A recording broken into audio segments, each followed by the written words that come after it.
Hey, this is Nikki G and welcome to Better Commander. Spoilers for Caverns of Ixalan are coming hot and heavy, dude, and there are some bangers in there. Want to create 3 times the tokens? Want a 2-card combo with Peregrine Drake in the command zone?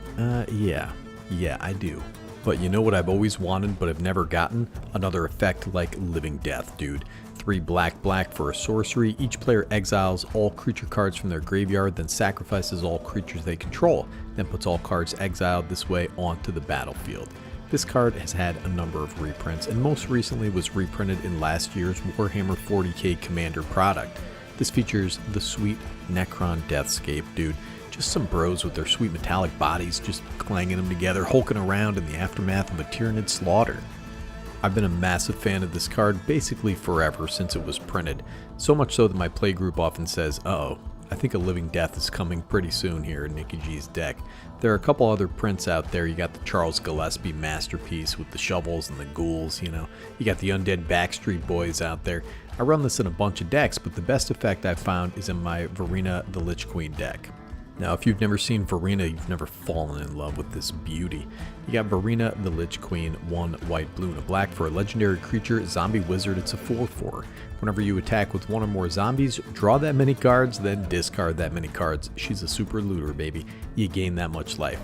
2 generic mana, exile 2 cards from your graveyard, create a tapped 2/2 black zombie creature token to increase your zombie creature count. What Verena is really great at is putting a variety of zombies into the graveyard.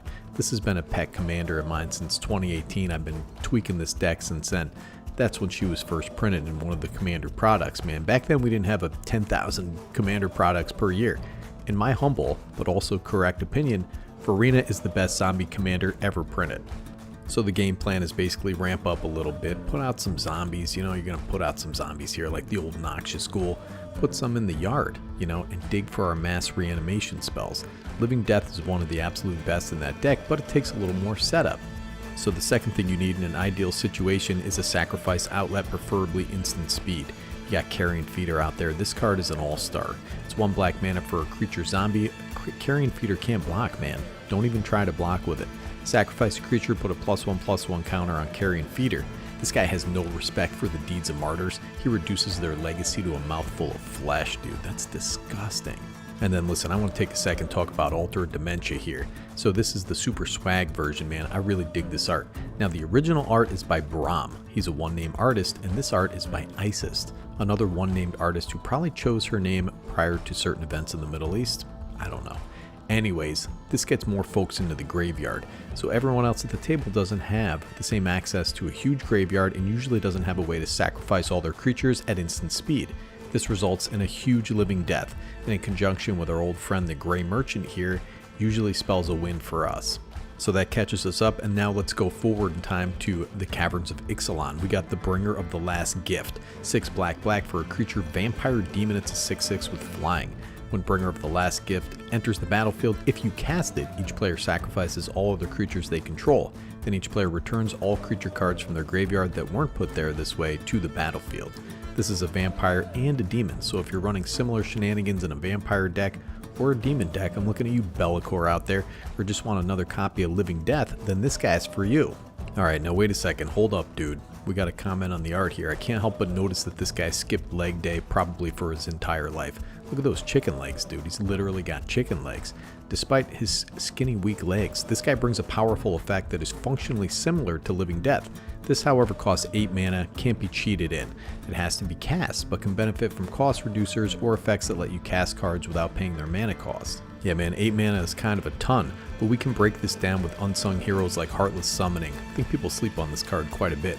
1 in a black for an enchantment. Creature spells you cast cost 2 less to cast. Creatures you control get -1/-1, so don't forget that.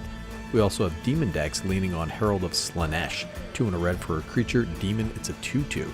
Has the Locus of Slaanesh, dude. Get that Locus in there. Demon spells you cast cost 2 less to cast. Other demons you control have haste. Now listen man, this lady is a babe. Looks like my future ex-wife right there, guy. So yeah man, listen, 8 mana is a lot, but it's not, this is Commander, dude. We get up to 10, 15, 40 mana in a game. Who gives a you-know-what? And you know, you can always use Graveyard Tutors to get the most impactful and hugest creatures into your graveyard.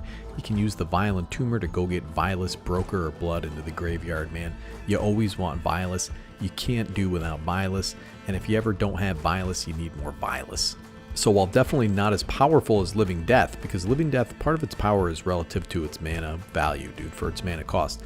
But for the 3 extra mana here, you're getting a 6/6 flying body, which is kind of great, but 8 mana is a ton. It's very much a commander card. If this gets countered, you've probably wasted a turn. But man, 8 mana in commander, I mean, I'm often getting up to games where I have 15, 16, 40 mana, you know what I mean? It's interesting for certain decks, certainly a little niche, but I really like it, dude. I'm officially labeling this a card that slaps. I think this is one of those cards with a unique application that suits a very narrow niche, but is very powerful in that niche. I'm looking forward to more spoilers. This is Nikki G from Better Commander, signing off.